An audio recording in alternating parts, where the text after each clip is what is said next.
Of today, our topic of discussion is spleen. Spleen is the largest lymphoid organ that comes in the circulation of blood, or rather, we would say it comes in a way of the circulation of the blood. It is placed in your abdominal cavity in its left upper quadrant. When we see its histological features, it is being covered by a capsule which is made up of dense irregular connective tissue having the smooth muscle fibers in it. When they contract, it helps in the spongy nature of the spleen meant for the storage of the blood. We know that spleen has to perform a lot many functions, like it has to perform the immunological filtration of blood to deal with the antigen and the production of lymphocytes.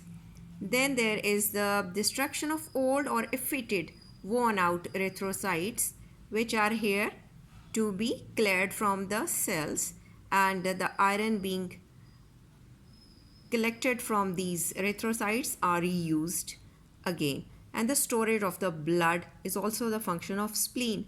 Now we see that the capsule is there sending septas inside the tissue of the spleen. The major trabecula or septa is entering from the hilum of the spleen, and it contains the artery and the vein, namely the splenic artery and the splenic vein. We know the hilum is the area where entry-exit of the vessels or nerves takes place. Now we see that the parenchyma or interior of the spleen consists of the white pulp and the red pulp. The major area being occupied by the red pulp and the lesser amount is being covered by the white pulp. Now the trabecular artery on its way redivides, rebranch, becomes smaller and give rise to the central artery or central arteriole. Here in the white pulp, it is being surrounded by the lymphatic. Here you can mention this place here where it becomes the central arteriole, being surrounded by a sheath of lymphatic tissue. Lymphatic tissue you called it as periarteriolar lymphatic sheath, and here there is a lymphatic nodule having the germinal center here, consisting of predominantly the B lymphocytes, and the lymphatic tissue around this central artery is having the T lymphocyte in it. Now we see what is in this red pulp. It is made up of splenic cords, again consisting of the cells, the lymphocytes, macrophages, antigen presenting cells, etc., and the splenic sinusoids, the venous channels where the blood is going to be entered finally. Now we see that the blood has to pass through it, and there are two schools of thought, that the closed circulation theory exists here and the open circulation theory exists.